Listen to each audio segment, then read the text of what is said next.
na prosecutor. O na dyan, based on your RDS, meron kayong tinatawag na criminal cases. Tapos may mga annexes. Complaint, meron doon yung resolutions, no? Kung nakaso, may decisions. And these are unique. Why? Meron din doon yung anong pinabasa during the trial pag criminal. Information, yan. So, meron din. Unique yan. Bakit? Kayo lang meron yan. Walang ibang government agency. Same with the LTO. Wala namang DOJ, may kopya ang mga license. Only the LTO.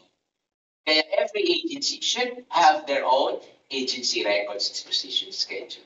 And based on our records, meron po kayo RDS sa national office. Now, but before, there are some provinces, there are some city prosecutors, there are some provincial prosecutors creating their own regional records disposition schedules. No? That was before. Pero I don't know, it depends on the policy. And this will be further discussed with Sir Lucas. No? Tapos, on the part of NAP, that is under Section 70, kami po yung gagawa na General Records Disposition Schedule. And this General Disposition Schedule, these are common to all government offices.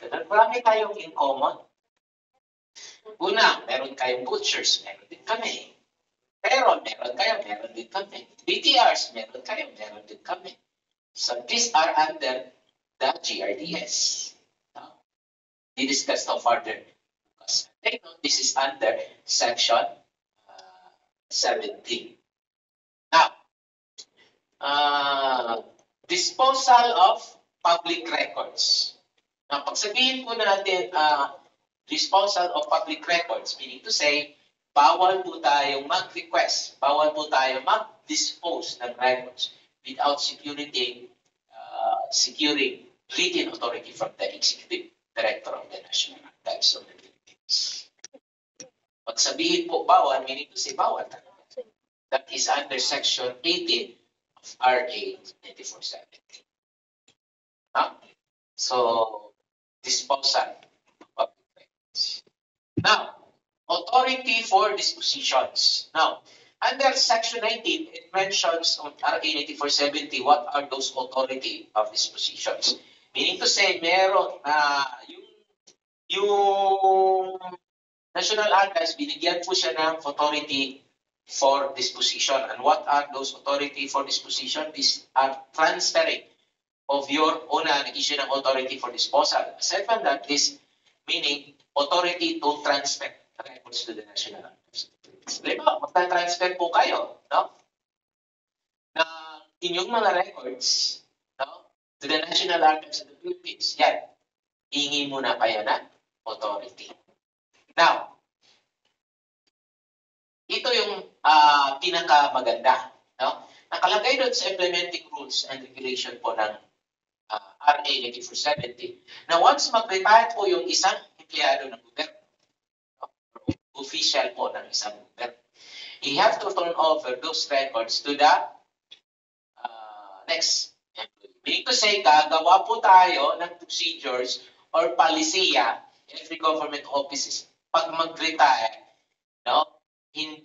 Walang records, pag aalis yung isang empleyado o opisyalis sa gobyerno, walang records na maririnig. So, meron talagang turnover. And sad to say, hindi ito pinapractice in all government agencies. No? Wala silang palisiya as to that kung may mag-retire, dapat sana may clearance. No? Bago ka aalis, kailangan mo i-turn over yung records sa immediate superior. So, paano ba yung inventory, sir? Paano ba yung turnover circuit? Gagawa ka lang ng listahan. What are those records under your custody? Bibigay mo yan sa chief ng section chief or division chief mo. Pagkatapos, pag may papalit na sa'yo, kung siya na naman yung papalit, ika-counter-check niya. What are those records na tinurn over sa iyo? Counter-check. So, dapat merong ganyan. No? Bakit iwasan po natin na may mawala ng records? And in fact, this is not true, especially if we are on the local government unit. No? Kasi I was invited for a resource speaker ng mga association of barangay council. I would not name the city, but sad to say, pag aalis daw yung isang kapitan, wala nang matitira sa barangay. Kahit daw silyo ng barangay. Dahil po. So, parang hindi yata nasang-ayon, no? Sa 8470. Sabi ko, magawa kayo ng turnover. Walang turnover eh. Wala nga, hindi nga turnover yung biniling mesa, yung mga ganyan. So, medyo, sa tingin ko, dapat sana meron. No? Dapat talaga meron. Now, kung tingnan natin, under 1987 Constitution, medyo maganda yung nandun yung tinatawag nating nandun yung sa 1987 Bill of Rights, which are very important provisions in the constitutions. Pero, titignan nyo rin, under RA 9470, Article 3, nandun yung pinaka-importanting mga sections because this pertains to the management of public records. Una, ito na yung nasabi ko nga kanina, yung section 30 na gagawa po kayo ng planilla position ng isang records officer o custodian. Kasi nakalagay sa batas that there must be a records officer o custodian. No? Kasi yung functions niya, na-discuss ko na to safeguard against all the records from damage, loss, or second, Section 14, hindi ko pa ito na-discuss, but I will discuss this now. Section 14 pertains to the system of accreditations. Halimbawa, magkikain po kayo ng isang archives. You have to undergo accreditation and registration to the National Archives of the Philippines. Section 14, 15, na-discuss ko na po, this pertains to the inventory. Tapos yung result ng inventory nyo, you will create a registry. Now, yan. Now, Section 16, it pertains to the agency RDS. Na-discuss ko na rin ito, no? And Section 17, it pertains to the GRDS. Nagagawa yung ng GRDS. Now, take note as to the disposition, that is Section 18. Sabi ko nga, bawal po tayo mag-dispose ng ating mga records without securing a written authority from the Executive Director of the National Archives. Now, Section 20, this pertains to the Section 19, Disposition Authority. No? Meaning to say, there are two authorities that can be issued, authority to dispose and those records to be transferred to the National Archives of the Philippines.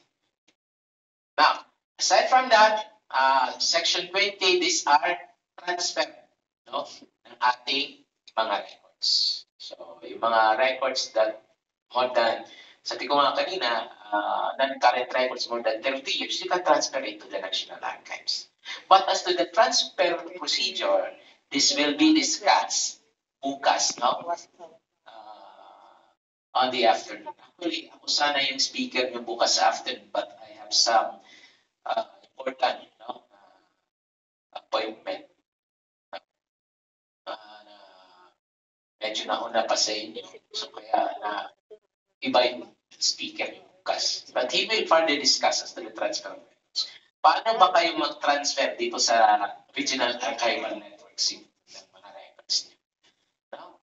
Meron kaming transfer po from City Prosecutor po.